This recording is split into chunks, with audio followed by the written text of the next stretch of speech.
Hello everyone, this is Meerab Zeeshan. Hope you guys are doing well. यार मेरी ईमानदारी देखो, मैं वेकेशंस पर आई हूँ मगर मैं मैच नहीं छोड़ रही। साथ साथ मैंने देखा हुआ, अभी मुझे मौका मिला है द कार, सो मैं बना नहीं पा रही थी वीडियो।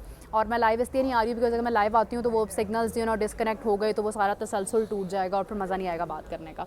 सो ये व्यू तो नज़र नहीं आ रहा होगा आप लोगों को एज सच, मगर इट्स अ गुड प्लेस। खैर, मैंने अपनी पहली वीडियो में ही बोल दिया था कि केकेआर अच्छा खेल रहा है और आज जीत जाएगा। मुझे सनराइज़र्स हैदराबाद से कोई ज़्यादा उम्मीद नज़र नहीं आ रही थी। सो मैच स्टार्ट हुआ, बड़ा अच्छा स्टार्ट था। और उसके अंदर सबसे पहले अच्छा स्टार्ट एज एन इस तरह से था कि जब आपको पता चलता है ना जल्दी विकेट्स गिरने लग जाती हैं तो आप थोड़ा सा इजी हो जाते हैं मेंटली। आपको समझ आ जाता है कि अच्छा यार अब कोई ना कोई इसके अंदर कुछ करेगा तो ही आपको रिजल्ट उसका सामने आएगा।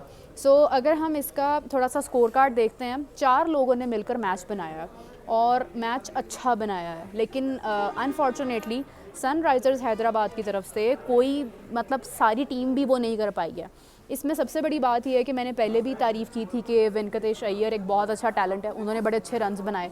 फिर उसके बाद आपको ग्रेजुअली नज़र आया कि कुछ सिर्फ 4 प्लेयर्स ने मिलकर जिस तरह से रन्स बनाए हैं तो एक अच्छा टारगेट सेट हो गया। उसके फ़ौरन बाद आप लोगों ने देखा कि जब सनराइज़र्स हैदराबाद बैटिंग करने के लिए आए तो उनसे बैटिंग हो ही नहीं रही थी। बहुत मुश्किल हो रहा था उनके लिए बैटिंग करना। और फिर उसके बाद आप देखा कि बॉलिंग कितनी अच्छी हुई है। यानी अगर हम देखें, वरुण चक्रवर्ती अभी रिसेंटली चैम्पियंस ट्रॉफी में चैम्पियन बने हैं, वो न्यूजीलैंड वाले मैच में, जो न्यूजीलैंड और इंडिया का मैच था उसमें उन्होंने बहुत अच्छा खेला था।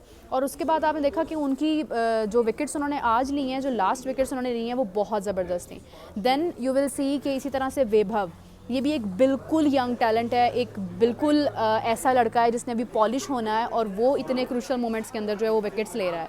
सनराइज़र्स हैदराबाद चेस की तरफ आए तो उसमें ट्रेविस हेड यानी हमारी वन एंड ओनली फिंगर, वो भी कुछ नहीं कर पाए। उसके बाद आपने देखा कि अच्छा, पहले हम लोग थोड़ा सा कलकत्ता नाइट राइडर्स पर बात कर लेते हैं। क्विंटन डिकॉक अनफॉर्चुनेटली बिल्कुल फ्लॉप हुए, 1 रन बनाया। उसके बाद सुनील नारायण 7 रन बनाए, रेहाने 38 रन बनाए विच वॉज गुड, 140 का स्ट्राइक रेट था। उसके बाद रघुवंशी जिन्होंने हाफ सेंचुरी की है, 50 रन बनाए, अच्छा कर रहे थे, अच्छा पेस था। मतलब पेस एज एन इस तरह से आप कह सकते हैं कि जो एक जिस तरह हमारी टीम कहती है ना मोमेंटम था वो नज़र आ रहा था, बट आगे ज़्यादा नहीं जा पाया। 50 रन बनाए उन्होंने, नॉट सो बैड। 156 का स्ट्राइक रेट था। उसके बाद वेंकटेश अय्यर ने 60 रन बनाए, 206 का स्ट्राइक रेट था। पता चल रहा था ये एक ऐसी इनिंग्स थी कि जिसको देख के पता चल रहा था कि हाँ आईपीएल हो रही है और बहुत ज़बरदस्त अंदाज में हो रही है। उसके बाद आपने देखा कि रिंकू सिंह जिन्होंने 32 रन बनाए और 188 का स्ट्राइक रेट था, नॉट आउट रहे हैं। फिर उसके बाद आ गए आंद्रे रसल जो 1 ही रन बनाकर आउट हो गए।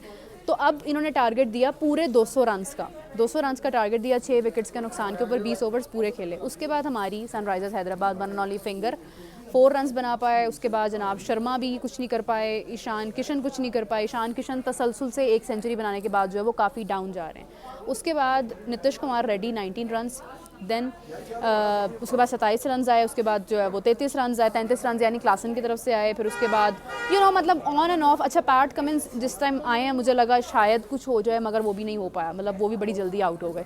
विकेट्स जिस तरह से हासिल की हैं, वैभव ने इम्पैक्ट प्लेयर है, 3 विकेट्स हासिल की 7 की इकॉनमी से। और उसके बाद वरुण चक्रवर्ती ने 3 विकेट्स हासिल की। फिर उसके बाद आंद्रे रसल ने 2 विकेट्स हासिल की।